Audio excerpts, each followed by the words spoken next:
Subscribe करें और bell दबाएं ताकि कोई खबर रह न जाए।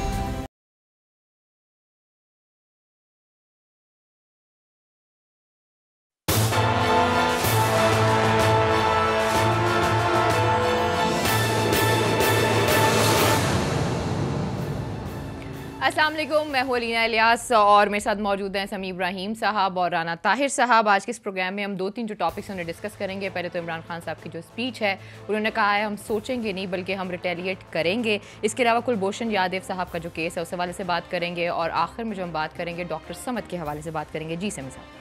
अलीना, आज का जो बड़ा सब्जेक्ट है वो तो जो इमरान खान साहब की स्पीच है जिसमें उन्होंने बहुत खुलकर बात की और इस वक्त जो मैसेज दिया उन्होंने कि पाकिस्तान पर अगर किसी ने कोई मैली नज़र से भी देखा, कोई किसी तरह का भी मिस एडवेंचर करने की कोशिश की तो हम भरपूर उसको रिटेलिएट फ़ौरन करेंगे, सोचेंगे नहीं। और जंग अगर शुरू हो गई तो फिर उसका जो ख़ात्मा होता है वो बंदे के इख्तियार में नहीं रहता। तो एक बड़ी स्ट्रॉन्ग स्टेटमेंट दी, बड़ी एक डिप्लोमेटिक स्टेटमेंट भी दी है जिसमें उन्होंने इंडिया के साथ मुज़ाकरात की ऑफ़र की है। ये कहा है कि आप बताएं अगर आपके पास कोई सबूत है तो अगर पाकिस्तान की सॉइल इस हमले के लिए इस्तेमाल हुई है तो हम किसी को नहीं छोड़ेंगे, बिल्कुल सज़ा देंगे, आप हमें एक्शनेबल इंटेलिजेंस दें। लेकिन साथ ही उन्होंने ये कहा कि ये एक बहुत बड़ी जो ऑफ़र की है कि अगर आप चाहते हैं कि दहशतगर्दी पर बात हो, क्योंकि इंडिया हमेशा कश्मीर से पहले ये कहता है कि दहशतगर्दी पर बात होनी चाहिए, वो कश्मीरियों को दहशतगर्द समझता है। पाकिस्तान का मौक़िफ़ ये है कि कश्मीर में जो लोग हैं वो फ्रीडम फाइटर हैं, वो दहशतगर्दी की बात नहीं कर रहे। तो ये बड़ी एक इम्पॉर्टेंट डेवलपमेंट है कि इमरान खान साहब ने, वज़ीर-ए-आज़म पाकिस्तान ने ये कहा है। इसके साथ पूरी दुनिया को ये मैसेज दिया है कि फिर खुद पता नहीं कहाँ चली जाएगी, अगर खुदा न खास्ता जंग शुरू हुई, बात कहाँ चली जाएगी। तो वो न्यूक्लियर स्टेट है पाकिस्तान भी। और जो मेरे पास इत्तलात आ रही है जो इस तरह की हरकतें करेगा जी, और जो मेरे पास इत्तलात आ रही हैं लीना, मेरी आज बहुत रिस्पॉन्सिबल लोगों से बात हुई, पाकिस्तान मुकम्मल तौर पर तैयार है और पाकिस्तान इस हवाले से बिल्कुल भारत की तरफ से जो थ्रेट्स हैं उनको गैर संजीदगी से नहीं ले रहा। और जो पाकिस्तान का जो डेटरेंस है इस पूरे सिस्टम में, जो पाकिस्तान का जो टेक्टिकल वेपन है उसको जो आला सतही तौर पर जो गौर किया गया है, इंतहाई इक़दामात भी सोच लिए गए हैं। ये मैं बड़ी रिस्पॉन्सिबिलिटी से आपको ये बात बता रहा हूँ। I have spoken to few people और उन्होंने ये बात बताया कि पाकिस्तान मुकम्मल तौर पर तैयार है।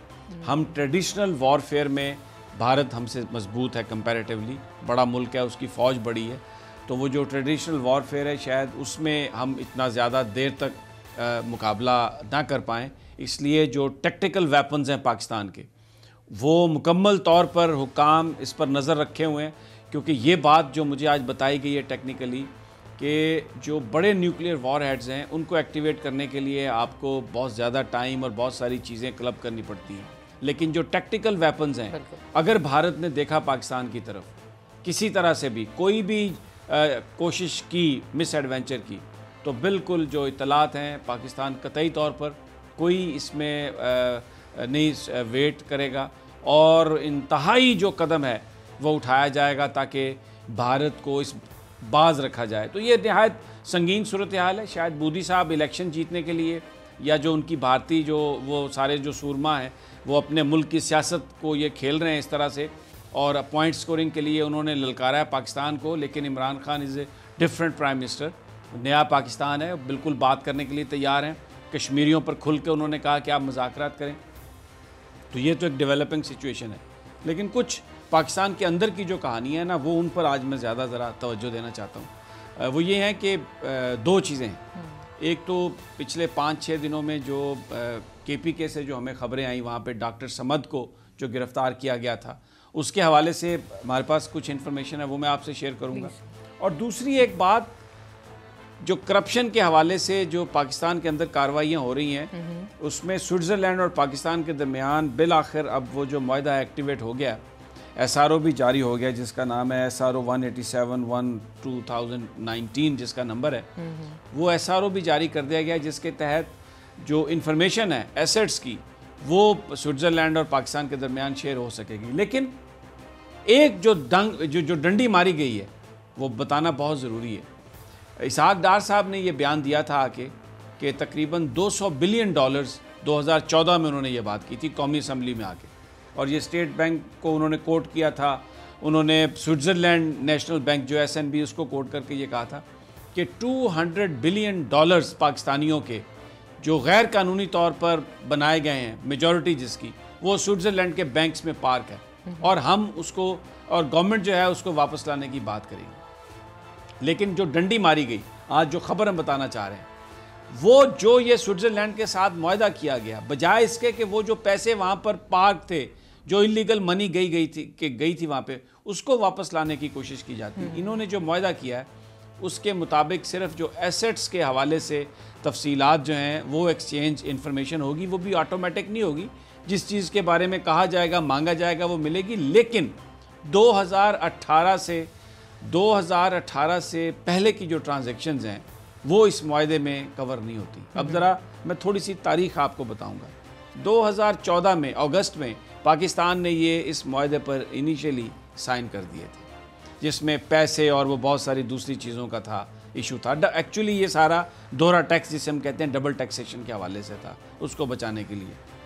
लेकिन फिर अगस्त में इनिशियल करने के बाद सितंबर 2014 में गवर्नमेंट ने कहा जी हम इसको रीनिगोशिएट करेंगे।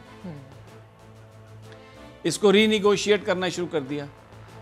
2017 में फिर ये काबीना में मामला आया और ये सारा कुछ हुआ आगे जाके। अब जाके इसको रेटिफाई किया गया है और इसमें ये शिक डाल दी गई है कि जनाब जनवरी 2018 से पहले का जो सब कुछ है उसके बारे में कोई इन्फॉर्मेशन नहीं आएगी, और ख़ास तौर पर जो बैंक्स में जो पैसे हैं उसके हवाले से कोई इन्फॉर्मेशन नहीं आएगी, ना ही वहाँ से वो पैसे वापस आ सकते हैं। लेकिन जो वहाँ पर, क्योंकि पाकिस्तान ने पता लगाया 12,000 प्रॉपर्टीज़ का जो पाकिस्तानियों की हैं बैरून मुल्क, उसमें बहुत सारी UAE में है, उसमें बहुत सारी स्विट्ज़रलैंड में, बहुत सारी स्पेन में है, बहुत सारी इंग्लैंड, और सारी ये इन्हीं लोगों की हैं जो इस वक्त रौला डाल रहे हैं और ये कह रहे हैं कि जी नैब के पर काट दिए जाएं। वो जो प्रॉपर्टीज़ हैं उसके हवाले से अब हुकूमत पाकिस्तान इंफॉर्मेशन तो ले सकेगी कि कौन कौन सी प्रॉपर्टी किसकी है स्विट्ज़रलैंड में। अगर ये वो बताएंगे कि ये प्रॉपर्टी उसकी है तो उस हवाले से इंफॉर्मेशन आ जाएगी वहाँ से कि किसकी है, ये स्विट्ज़रलैंड के साथ हो जाएगा। लेकिन एक फ़िगर मैं आपको देना चाहता हूँ, ज़रा इस पे तवज्जो डालिए। 2001 में जो पाकिस्तानियों की रकम स्विट्ज़रलैंड में थी वो अमाउंट कितनी थी? $375 बिलियन। फिर 2014 में ये अमाउंट कम होती है थोड़ी, ये मेरे पास फिगर है, बड़े स्टार्टलिंग फिगर है।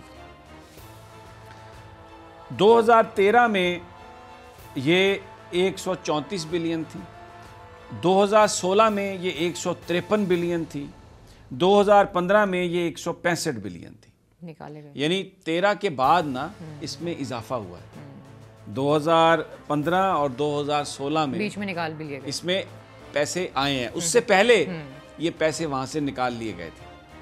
अब टोटल जो थी ये आप इससे अंदाज़ा लगाएं कि 375 बिलियन, $375 बिलियन इन 2001, ये वो सारे के सारे पैसे जो पाकिस्तानियों के वहाँ पे। अब पिछले 2-3 सालों में 6% वहाँ पर डाउनफॉल आया, क्योंकि वहाँ से लोगों ने पैसे निकाले हैं। कुछ खौफ महसूस होना शुरू हुआ कि कहीं को मुआहदा हो गया, कोई बंदा चला गया वहाँ पे, हमारा सारा माल पकड़ के ना ले आए।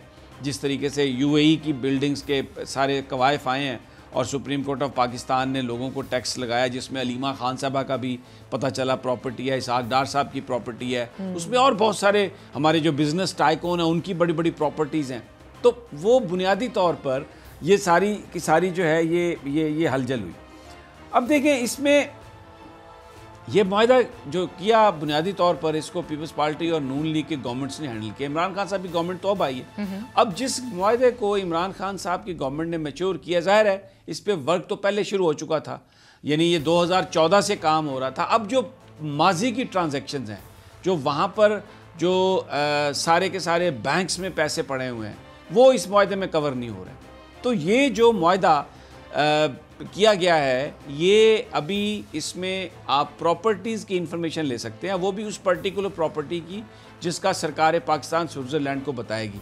ऑटोमेटिकली हर प्रॉपर्टी की इंफॉर्मेशन नहीं आएगी। और जो पैसे हैं वो पैसे अभी तक जो स्विट्ज़रलैंड के बैंक्स में है, वो जिस तरीके से ये मुआहदा लिखा गया, जिस तरीके से इस मुआहदे पर अमल दरामद आगे लेके आए गए, उसमें अलीना साहबा राणा साहब, वो यार लोगों ने ऐसा काम दिखाया तो रिविजिट नहीं किया जा सकता इसको? अब इसको कोई भी मुआहदा हतमी तो नहीं होता। अब देखें ना, अब यही मैं बुनियादी तौर पर जो हमने इस स्टोरी को लिया है, पाकिस्तान को पैसों की ज़रूरत है। पाकिस्तान लोगों से, दोस्तों से पैसे मांग रहा है। ये पाकिस्तान की आवाम के पैसे हैं जो पाकिस्तान के यहाँ पर सियासतदानों ने, ब्यूरोक्रेट्स ने, या उसमें खुदा जाने कौन कौन और लोग हैं, पैसा यहाँ से निकाल के उन्होंने ये स्विट्ज़रलैंड के बैंक्स में जमा करवाया।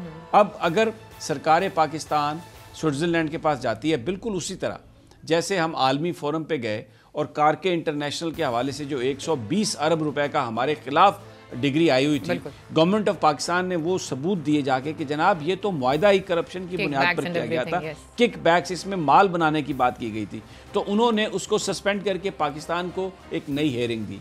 अब अगर हुकूमत पाकिस्तान वो जो 275 या 200 या 150 बिलियन डॉलर भी इस वक्त जितने भी रह गए हैं वहाँ पर, अगर उनके हवाले से इसको रिविजिट करे, अगर इस पर रीनिगोशिएट करे, अगर उस चीज़ को शामिल करे, तो फिर ये पैसा वापस आ सकता है। लेकिन आपने एक और बात भी की, आपने क्या कुछ साल ऐसे थे जहाँ जिनमें पैसे जो हैं वो निकाल लिए गए थे, तो शायद ये भी एक मसला है बीच में, अगर नोट किया जाए। क्यों राना साहब? बात ये है, समी साहब ने देखे ये बहुत बड़ी बात बताई है कि किस तरह इस कौम की आंखों में मिट्टी डालने की कोशिश करते हैं हमारे लोग। ये जो ड्रामा था नून लीग का स्विट्ज़रलैंड के साथ पैसे वापस लाने का, उसमें उन्होंने अपना माल सारा जो था उसको कवर कर लिया, उसको महफूज कर लिया।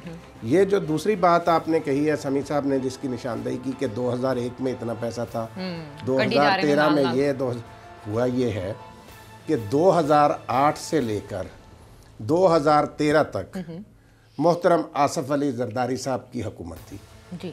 आपने वो देखी होंगी, फिल्में भी चलती रहीं मीडिया पर, वाजिद शमसुल हसन साहब वो हाई कमिश्नर थे उस वक्त बरतानिया में, वो किस तरह से इनकी वारदातों के बक्से जो हैं वो स्विट्ज़रलैंड से उठाकर ला रहे थे।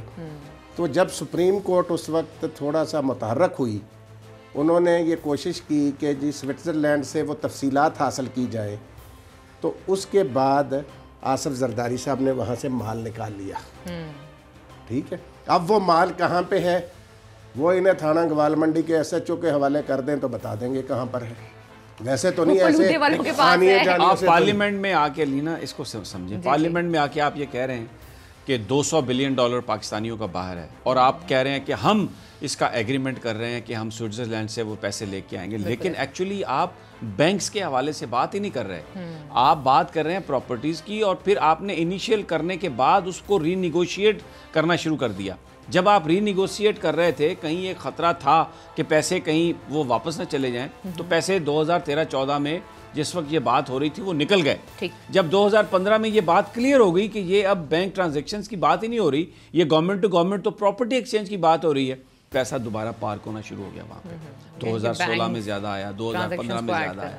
अब ये जो अभी इस वक्त अगर आप उसको एग्जैक्ट जाने, तो ये जो स्विट्ज़रलैंड नेशनल बैंक है, उनकी रिपोर्ट के मुताबिक अभी भी 1.5-200 बिलियन डॉलर जो है वो वहाँ पर पाकिस्तानियों को मौजूद है, लेकिन उसको आप तब ले सकते हैं जब कोई स्विट्ज़रलैंड और हुकूमत पाकिस्तान का कोई मुआहदा हो।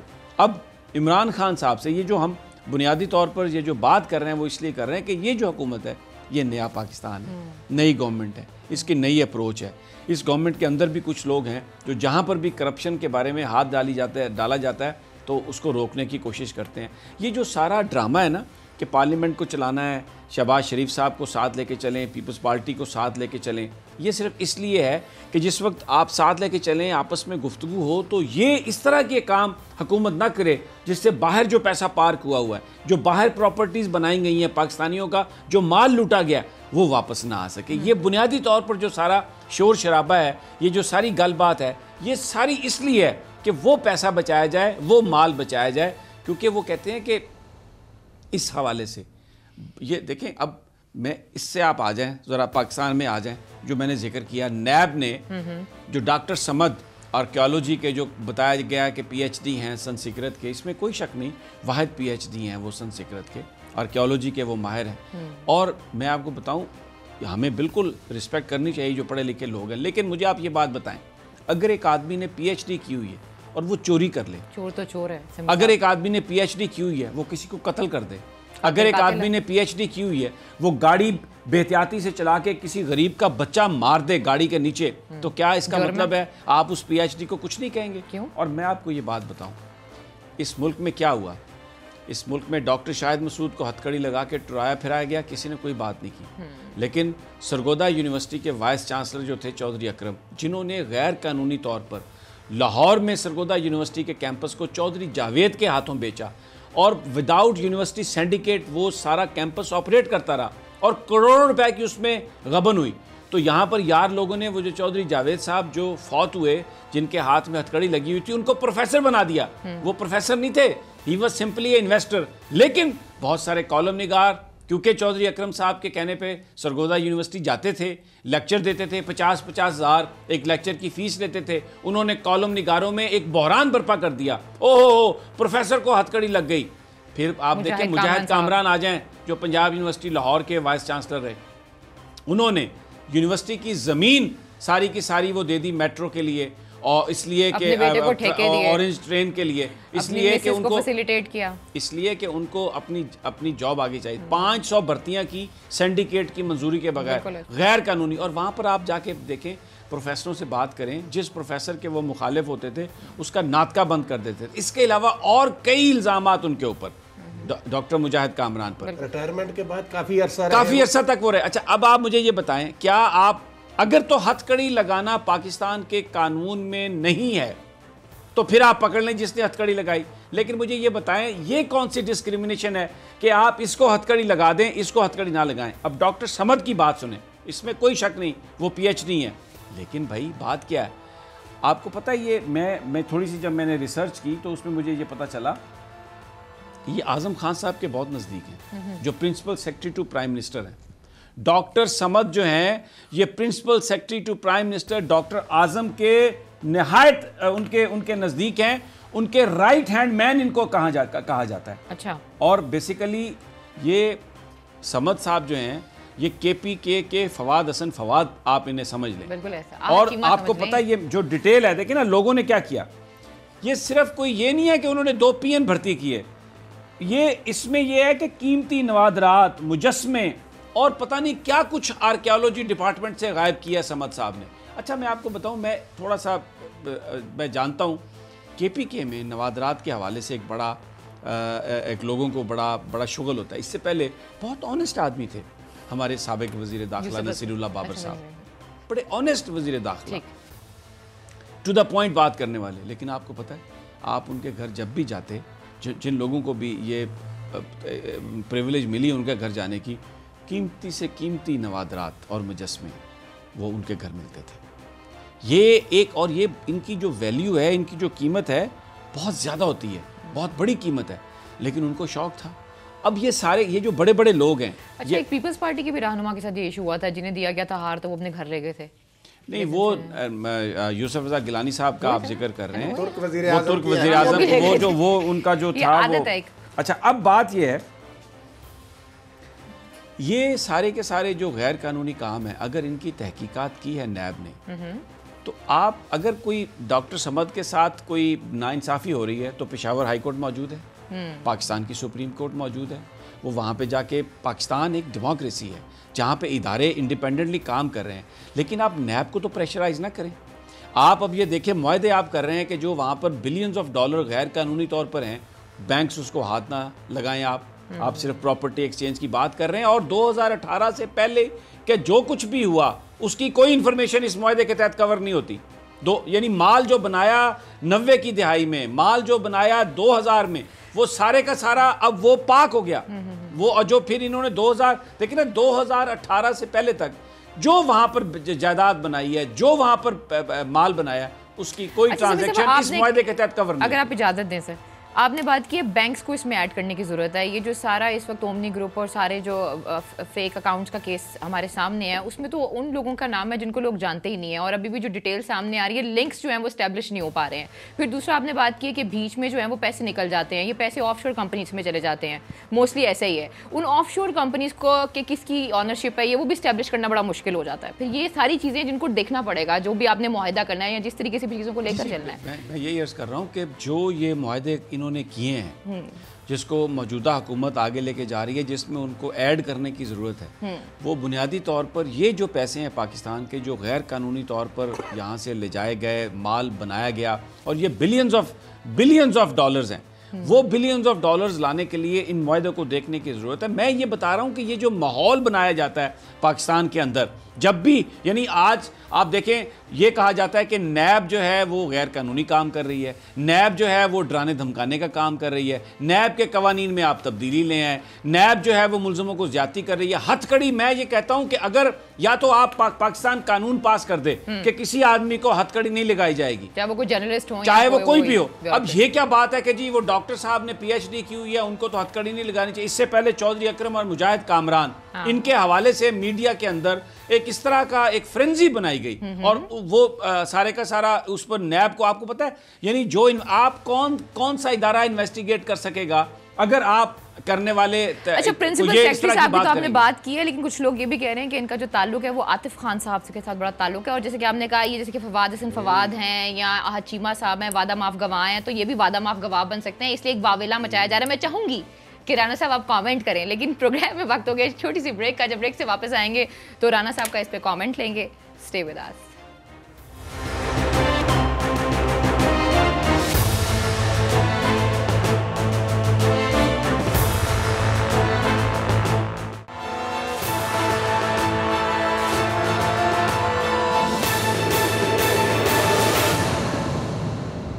वेलकम नाज़रीन, फिर आपको खुशामदीद कहते हैं जी समी साहब, और एक ख़बर भी आपके पास, वो भी साथ बता दीजिएगा जो आ रही है।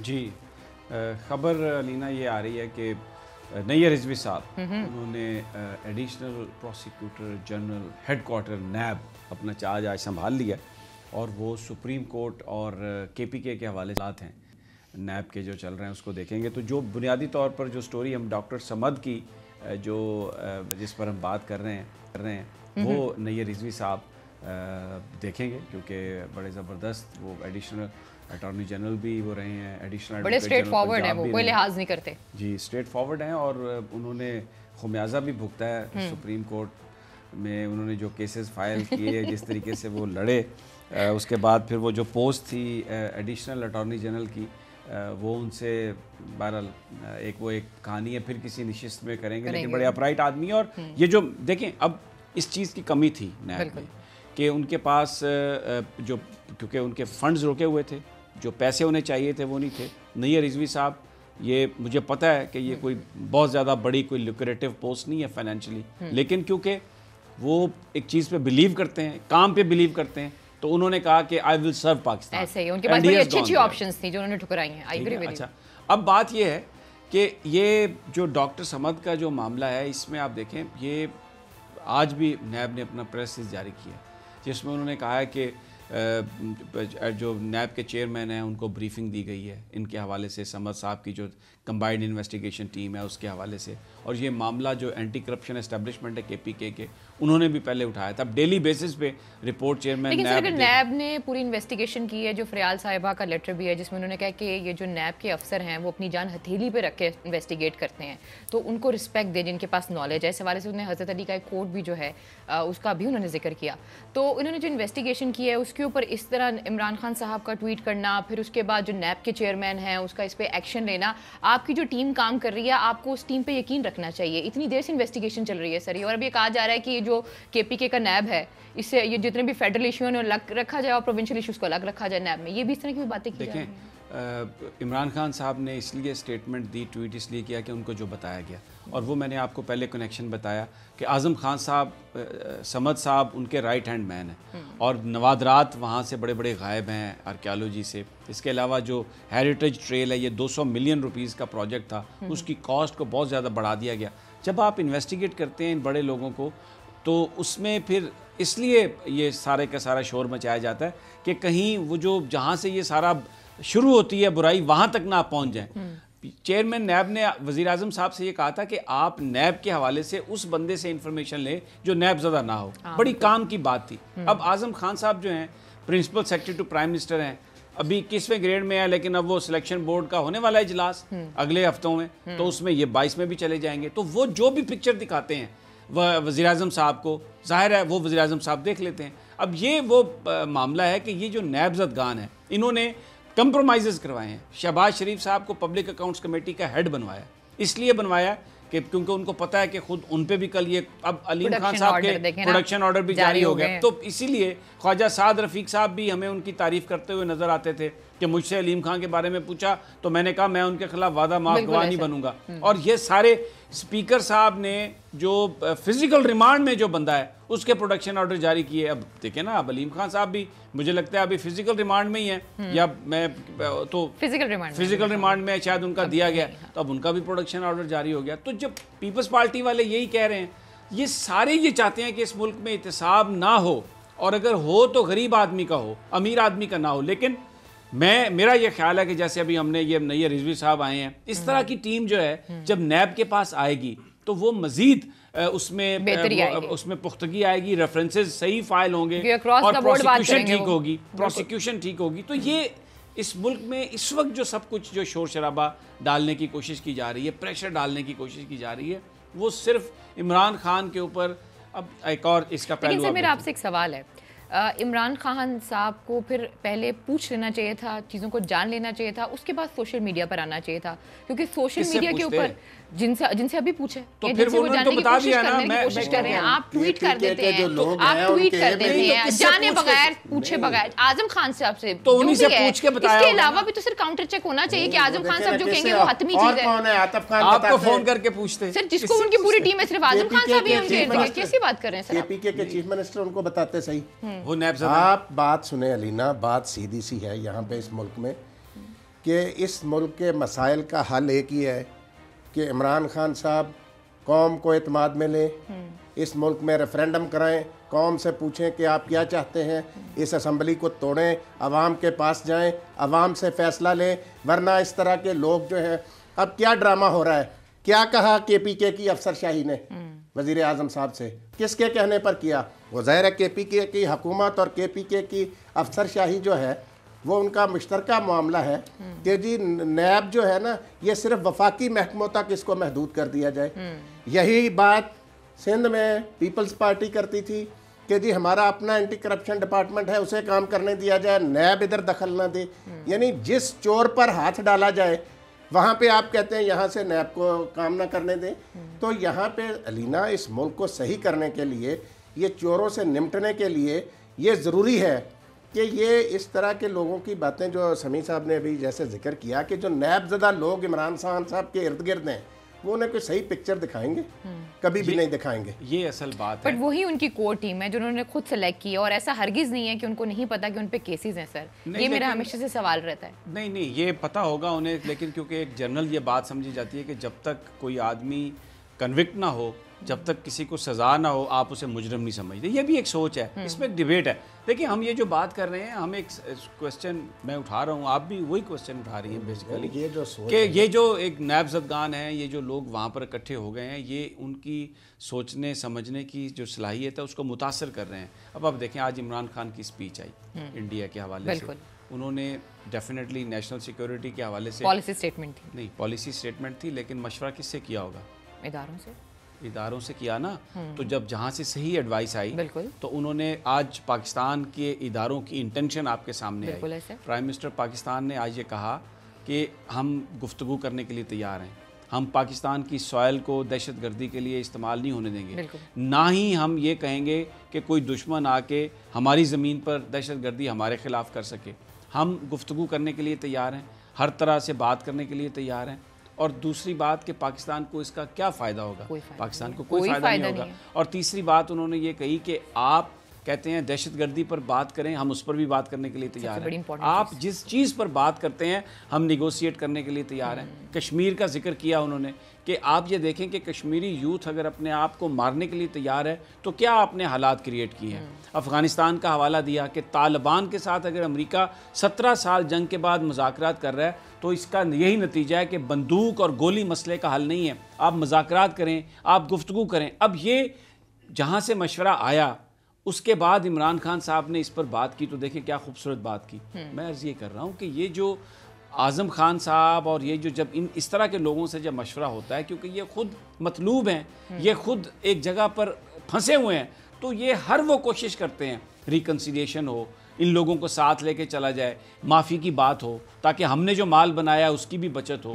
ये वो चीज़ें हैं और मीडिया का यही काम है। हम तो वो हाईलाइट करते रहेंगे, हम वो चीज़ें पॉइंट आउट करते रहेंगे। बाइख्तियार तो इमरान खान साहब खुद हैं, लेकिन अभी अलीम खान साहब गए हैं, उन्होंने कहा वज़ीरों से कि किसी तरह का भी कोई आपने बयान नहीं देना। अलीम खान की हमायत में इमरान खान साहब ने कोई बयान नहीं दिया। उन्होंने इसलिए उन्होंने कहा कि वो अपने आप को क्लियर करें। पाकिस्तान की अदालतें मौजूद हैं और अदालतें इस कदर मौजूद हैं कि आज आप देखें वहाँ पर 4 घंटे तक समाअत होती रही। चीफ जस्टिस आसिफ सईद खान खोसा साहब की सरबराही में जो बेंच था, जिसमें जस्टिस एजाजुल एहसन साहब थे, जिसमें जनाब जस्टिस फैसल अरब साहब थे, और ये जो फेक अकाउंट्स का मामला था, अब उसमें क्या प्ली थी इनकी कि जी आप ये जो नैब के जो रेफरेंस हैं, नैब से कहें कि वो सिंध में ये रेफरेंस फाइल करें। ये खोसा साहब ने, एजाजुल एहसन साहब ने बार बार ये सवाल किया कि नैब फेडरल इदारा है, पूरा पाकिस्तान उसकी जुरिस्डिक्शन है, आप सिंध में क्यों कहते हैं?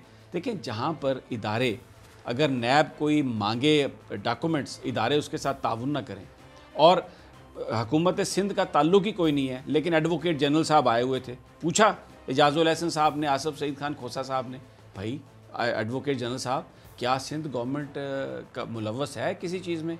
उन्होंने कहा नहीं। भाई आप क्या कर रहे हैं यहाँ पे? एडवोकेट जनरल का क्या काम है? वो तो सिंध गवर्नमेंट का नुमाइंदा है। मुराद अली शाह साहब अपना वकील करें अगर वो चीफ मिनिस्टर के तौर पर वो पेश होना चाहते हैं। तो ये चीज़ हमें नज़र आ रही है कि यही वो मामला है। ये सारे लोग ये कहते हैं, अब ये एक बड़ी बात है, जमहूरियत नहीं चलेगी, सबको साथ लेके चलें। जमहूरियत तब चलेगी जब आप जो करप्ट लोग हैं आप उन्हें सज़ा देंगे, जब आप यहाँ पे लॉ को इन्फोर्स करेंगे, जब आप जो पार्लियामेंट के अंदर जो गुफ्तगू है, वो इसलिए उसको हम मुकद्दस ऐवान कहते हैं कि वहाँ पर आप लोगों के मसाइल डिस्कस करते हैं। अपनी जो आपने करप्शन की है, अपनी जो जायदाद है, उसको बचाने की बात नहीं करते आप। यहाँ पर तो सब कुछ यही है। शहबाज शरीफ साहब गए नैब की अदालत में, तो उन्होंने कहा मेरी कमर में दर्द चल रहा है, तो उन्होंने कहा जी आप बैठ जाएं अगर आप खड़े नहीं हो सकते। तो यहाँ पे वो कौमी असम्बली में आधा घंटा पौना घंटा खड़े होकर वो तकरीर करते हैं। 3 मिनट का ट्रैवल है, इससे ज़्यादा का ट्रैवल थोड़ी है। अच्छा, यहाँ पर आते थे, यहाँ पर जाते थे और नैब की अदालत में पेश नहीं होते थे। अब जब जमानत हो गई है तो पहले तो उस जेल से बचने के लिए इधर मिनिस्टर इनक्लेव में छुपे रहते थे। देखिए, जिस तरह ये कहा जाता है कि कोई भी ऐसी कानून साजी जो पर्सन स्पेसिफिक होगी, सुप्रीम कोर्ट उसको नल एंड वॉइड करार दे सकती है और वो जायज़ नहीं है। इसी तरह कोई भी प्रिविलेज जो उन्हें कौमी असम्बली के मेंबर की हैसियत से है, अगर वो उसको पर्सन स्पेसिफिक करेंगे, उसके पीछे छुप के अपनी सज़ा को कम कराने की कोशिश करेंगे या जेल से बचने की कोशिश करेंगे, वो गलत है, वो इख्तियारात का नाजायज़ इस्तेमाल है। और मैं आपको बताऊं, एक दिन ज़रूर आएगा इस मुल्क में, हम भले जिंदा उस वक्त तक हो या ना हो, जब इस तरह के ड्रामे करने वाले लोगों को निज़ाम चलने नहीं देगा। अगर ऐसा नहीं होगा तो ये मुल्क तरक्की नहीं करेगा। और यही वो एक्चुअली अलीना नया पाकिस्तान का ड्रीम था जिस पर लोगों ने इमरान खान साहब को वोट दिए। और देखें, मैं जिस तरह सऊदी क्राउन प्रिंस आए हैं, जिस तरीके से बातचीत हुई है, कौन सा आप सऊदी अरब के बारे में ये कहा जाता है कि वहाँ पर अगर कोई बंदा जेल में चला गया ना तो बस अगर वो शुरता आएगा तो उसको छोड़ेगा, वगरना वो गया। और हज़ारों की तादाद में कितने पाकिस्तानी मौजूद थे। जिस तरीके से इमरान खान साहब ने बात की उन पाकिस्तानियों की, और आगे से क्राउन प्रिंस ने कहा कि हम इसको कंसीडर करेंगे और उनको छोड़ेंगे, ये सिर्फ और मेरे ख्याल जेन्युइन लीडर कर सकता है। वो तैयारा भी चला गया पाकिस्तान की तरफ से, जाएगा जो उन्हें वहाँ पे रिसीव करेगा। और जब ये ऐलान किया गया तो वहाँ की जो जेलें हैं वहाँ पे इमरान खान जिंदाबाद के नारे लगे। मैं अपने OSR डेस्क जो है ना हमारा, मैं उनसे बात कर रहा था, गुजरांवाला से, यहाँ पर मुल्तान से, कई इलाकों से जो नुमाइंदे बना रहे हैं, बना के चीज़ें भेज रहे हैं हमें। वहाँ पर ख़ानदानों में, लोगों में खुशी की लहर दौड़ गई है। छोटे छोटे जराइम पर बेचारे लोग वहाँ पर फंसे हुए थे, कोई उनका परेशान हाल नहीं था। यहाँ पर अगर किसी बड़े आदमी को फ़िक्र तो अपनी फ़िक्र थी, किसी गरीब की कोई फ़िक्र नहीं थी। लेकिन इमरान खान साहब ने उस हवाले से बात की। और फिर देखें, हज के इंतज़ाम के मामले पर बात की। ये कोई आशिक रसूल ही कर सकता है ना। कभी इन्होंने किसी हमारे दूसरी गवर्नमेंट ने कभी कोई बात की कि हज के इंतज़ाम को आप बेहतर बनाए? इन्होंने तो माल बनाया। आपको पता है कैप्टन सफदर साहब ने, वो मासेरे का बंदा था जिसको वज़ीर हज बनवाया हुआ था, और उसके ज़रिए सारे बिजनेस वहाँ पर बड़ी बड़ी कंपनियाँ, ठेके, माल बनाने का ज़बरदस्त तरीका था। अरबों रुपए वो हर सीज़न में वो बनाते थे। और अब जो इमरान खान साहब ने बात की कि जी आप हज का जो निज़ाम है उसको आप बेहतर करें, लोगों को आप रियायत दें, तो देखिए ये एक जेन्युइन लीडरशिप है पाकिस्तान में। दुनिया पाकिस्तान को देखने सुनने पर मजबूर है, और ये जो भारत की डेस्परेट अटेम्प्ट है, अब आप देखें आज कुलभूषण जाधव का केस था, किस बहादुरी से अनवर मंसूर साहब और खावर कुरैशी साहब वहाँ पे लड़ रहे हैं। वो शायद मेतला साहब हमारे नुमाइंदे वहाँ पर हैं, मुझे उनके वो चीज़ें आ रही थी, वो भेज रहे थे कि बिल्कुल ऐसा लग रहा है। हमने इंडिया के वकील की भी बात सुनी, लेकिन यानी हमें खुद महसूस हो रहा है एज ए व्यूअर के इंडिया केस हार चुका है। वो तो अब जो जज बैठे हुए ना, प्रॉब्लम ये है कि वो जो आलमी अदालत बनी हुई है ना, वो आलमी अदालत में इंटरेस्ट ओरिएंटेड चीज़ें बहुत होती हैं। वहाँ पे अमेरिका का इन्फ्लुएंस है, वहाँ पे बरतानिया का इन्फ्लुएंस है, वहाँ पे फ्रांस का, और ये देखें ये बड़े मुनाफिक लोग हैं। मुझे ये कहने में कोई आर नहीं, ये मगरबी ममालिक से बड़ा मुनाफिक कोई नहीं है। ये कितना जुल्म है कश्मीर पे, कभी को बात नहीं करते, कितना जुल्म है फलस्तीन पे, कभी को बात नहीं करते, कितना जुल्म ये पाकिस्तान जैसे मुल्क में करप्ट हुकूमतों को सपोर्ट करते हैं, अपने मुल्क में करप्शन बर्दाश्त नहीं करते, यहाँ पे करप्ट हुक्मरानों को इसलिए सपोर्ट करते हैं कि वे उनके मफादात का तहफ़्फ़ुज़ करें। तो जितनी बड़ी मुनाफ़क़त अमेरिका में है, जितनी बड़ी मुनाफ़क़त इन यूरोपियन ममालिक में है, हम उस मुनाफ़त का अगर शिकार उसका हो जाए तो वो अलग बात है। लेकिन जिस तरीके से, एक और बात ज़रूर करना चाहता हूँ, ये मुकदमा कुलभूषण का आलमी अदालत में जाना ही नहीं था। ये गया वहाँ पे नवाज शरीफ साहब की वजह से। अगर कोई, क्योंकि मेंबर स्टेट जो है वो अगर ये कहे, अगर पाकिस्तान इस बात को तस्लीम करे कि हाँ जी हमारा मुकदमा वहाँ पे ले जाएं, फिर ये मुकदमा जाता है कानूनी तौर पर, एक मुल्क के कहने पर नहीं जाता, यानी दो मुल्कों के दरमियान है ना। कुछ लोग ये भी बात कर रहे थे कि अगर इस तरीके से एक जो फरीक है वो जाता है ICJ, तो दूसरा नहीं जाता, तो जो गया है उसके हक में फैसला आ जाता है। कुछ इस वाले से नहीं, बाइंडिंग नहीं है ना। देखे ना, इंटरनेशनल कोर्ट ऑफ जस्टिस ये जो है, ये बेसिकली ICJ है, ठीक है, इंटरनेशनल कोर्ट ऑफ जस्टिस। इसमें अगर भारत अकेला चला जाता, वो पाकिस्तान ना जाता, पाकिस्तान कहता मैंने नहीं जाना, तो ये उसका मजाज ही नहीं था पाकिस्तान, तो उस पर को बाइंडिंग ही नहीं है। सेकेंडली, उस वक्त एक एडहॉक जज, जिस दो ममालिक है ना, दोनों का एक एक एडहॉक जज, बिल्कुल ऐसा, पाकिस्तान का एडहॉक जज पाकिस्तान ने मांगा ही नहीं, ये तसद्दुक जिलानी साहब को तो अब नॉमिनेट किया। उस वक्त जिस वक्त पहली हेयरिंग हुई, पाकिस्तान का कोई जज ही नहीं था एडहॉक जज। तो नवाज शरीफ साहब ने बुनियादी तौर पर अपने जो गैर मुल्की आका हैं उनको खुश करने की कोशिश की, भारत को खुश करने की कोशिश की, अमेरिका को खुश करने की कोशिश की कुलभूषण जाधव के हवाले से। वो पाकिस्तान के मफादात का उन्होंने तहफ़्फ़ुज़ नहीं रखा। ये देखिए, नून लीग वाले माने या ना माने, उनका काम है अपने लीडर को सपोर्ट करना, वो करते रहे। लेकिन फैक्ट्स ये हैं कि ये जो आज हम वहाँ पर ICJ में गए हुए हैं, इसलिए कि नवाज शरीफ साहब ने इस बात को ओके कर दिया और वहाँ पे एडहॉक जज भी नहीं लगाया, वगरना हम नहीं जाते। अब हमें एक स्ट्रॉन्ग मैसेज देना है। देखिए ना, भारत क्या किस किस्म की बातें हो रही हैं वहाँ पर, उनका मीडिया किस तरह की बातें कर रहा है, उनके अंदर से अब आवाज़ें उठ रही हैं। और आज जो इमरान खान साहब, उसके जवाब में क्या वो कह रहे हैं कि जी वो उन्होंने मजम्मत नहीं की जी। ये नहीं, पाकिस्तान कह रहा है कि आप बताएं अगर हमने किसी से, हमारे यहाँ से कुछ हुआ है, हमें एक्शनेबल इंटेलिजेंस दे, हम एक्शन करेंगे। वो पता क्या रोना रो रहे हैं, इतने मुनाफिक हैं इंडियन, क्या कह रहे हैं वो, जी इमरान खान साहब ने तो मजम्मत ही नहीं की इस वाक़े की। ओ भाई, वो कह रहे हैं कि आप हमें बताएं अगर किसी ने किया है। अच्छा, उसके ऊपर भी उन्होंने एक तमाशा लगाया। वो कह रहे हैं कि इससे पहले जितने भी अटैक्स हुए उनमें हमें शवाहिद दिए, लेकिन जैसे कि हम पहले भी डिस्कस कर चुके हैं कि जितनी भी हमारी इन्वेस्टिगेशन टीम्स गई हैं, इन्होंने कभी उस तरीके से ट्रीट ही नहीं किया। चाहे आपका पठानकोट का अटैक हो, आपने DNA और फिंगरप्रिंट्स दे दिए और हमारी टीम को एक्सेस नहीं दी, फिर आपका उरी अटैक हो, इस तरह आपने एक्सेस नहीं दी, और उसके बाद आपकी अपनी रिपोर्ट्स ये कहती हैं कि आप ही ने बेसिकली जो है वो हरकतें की हुई हैं और चीज़ें जो है वो एविडेंस आप ही के खिलाफ है। पाकिस्तान को उससे कोई ताल्लुक नहीं है। एक बात करता हूं, कभी इंडिया ने वहाँ पर जो कश्मीरियों का रेप होता है उसको माना नहीं?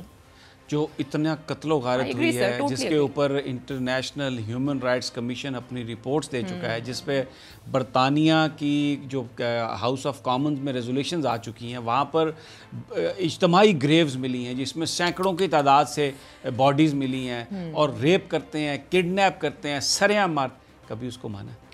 तो आप ये वो कैसे मान लेंगे? भारत ये कहता है कि ये जो काला फ़ोन है ना, नरेंद्र मोदी कहेगा ये सफ़ेद फ़ोन है, और इस पर अपने भगवान की, राम की कसमें खाने लग जाएंगे, कहेंगे ये सफ़ेद फ़ोन है। झूठे मक्कार, उन्होंने बिल्कुल पाकिस्तान का जो अभी हमें डरा धमका रहे थे। और देखिए एक बात समझें, बड़ी तकलीफ़ है उन्हें कि ये जरदारी साहब अंदर जाने वाले हैं, और उनके जो महबूब लोग हैं, उनके कायद जो हैं वो जेलों में पड़े हुए हैं, नवाज शरीफ साहब, वो तो इंडिया तो कहता था ये हमारे एसेट हैं, हमने बड़ी इन पर इन्वेस्टमेंट की हुई है। अब इंडिया के साथ बात जाती कारोबार की नहीं होती। इमरान खान साहब का कोई कारोबार नहीं, बिल्कुल, और पूरी कौम इस वज़ीर-ए-आज़म के साथ स्टेबिलिटी भी चुभ रही है ना, जिस तरीके से इमरान खान साहब लेके चल रहे हैं फॉरेन पॉलिसी को। आप ये भी तो देखें ना, ये आज इमरान खान साहब ने ये कहा कि क्योंकि हमारा प्रिंस, हम इतना दौरा उसकी हम इंतजार कर रहे थे, हम, और ये हम पागल हैं, हम ये उस दौरे के मौके पे करते। और फिर उन्होंने बात ये कही, आप हमें बताएं, और उनका मैं चुप इसलिए रहा कि हम अपने दौरे को ख़राब नहीं करना चाह रहे थे। प्रिंस चले गए तो मैं आपको जवाब दे रहा हूँ कि पाकिस्तान की तरफ अगर तुमने कुछ किया तो हम आपको सोचेंगे नहीं, ये हम आपको रिटेलिएट करेंगे। और आपको ये बता दें, क्योंकि इन्होंने जो सर्जिकल स्ट्राइक्स का ड्रामा लगाया था ना, उस वक्त हुकूमत थी मुस्लिम लीग नून की, मैं आपको बताऊं, और नूनिये जो है ना वो बस नूनी पा बन जाते हैं। और ये नवाज शरीफ साहब जो हैं, ये इनके आगे, मोदी के आगे देखें, जो बंदा भी इंडिया के लिए मोहब्बत करेगा ना, और जो हमारे कश्मीरी भाइयों पर, बहनों पर जुल्म हो रहा है, मेरे दिल में उनके लिए कोई हमदर्दी नहीं। जी राना साहब, नूनी पा गए। देखें, बात ये है, अभी आपने जो बात की, ये नाम नेहाद आलमी अदालत की, इनका तासुब आज ही जाहिर हो गया है कि इन्होंने पाकिस्तान के जो एडहॉक जज थे, जस्टिस तसद्दुक़ जिलानी, वो बीमार हुए, उन्होंने उनकी जगह मुतबादल जज की मुकर्रर करने की पाकिस्तान की दरखास्त मुस्तरद कर दी।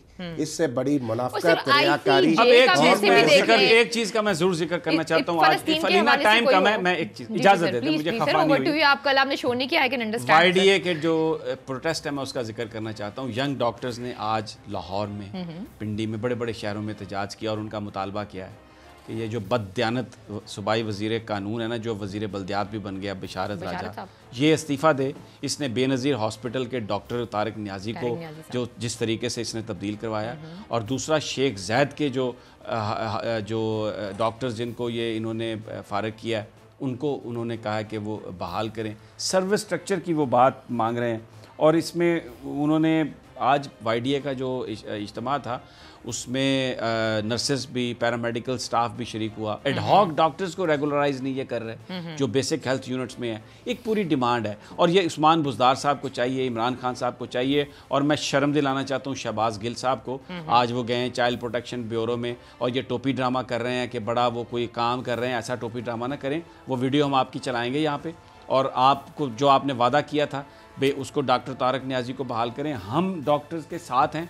उनका जो एहतजाज है उसको बोल्ड टीवी अपनी स्क्रीन पर चलाएगा, लाइव चलाएंगे, एक एक चीज़ हम दिखाएंगे। और इनको ये चाहिए कि ये उस बददियानत वजीर को बचाने की कोशिश ना करें जिसके ऊपर उसकी अपनी बीवी ने केस दायर किया हुआ है। राजा बिशारत पर उनकी वाइफ ने केस दायर किया हुआ है। ये उनकी आदत है। ये आवाज़ें आ रही हैं 1 मिनट 30 सेकंड, अब आपके पास चला जाएगा। अच्छा जी, आज के प्रोग्राम से मुझे समी साहब को और राना ताहिर साहब को इजाज़त दीजिए। वक्त बहुत कम है। ख्वाहिश तो मेरी थी कि समी साहब से 1-2 सवाल करती ICJ के हवाले से और कुछ उनकी हिस्ट्री के बारे में बताया जाता, लेकिन प्रोग्राम का वक्त ख़त्म हो गया। हम तीनों को इजाज़त दीजिए। अपना बहुत ख्याल रखिए। अल्लाह ने के बाद।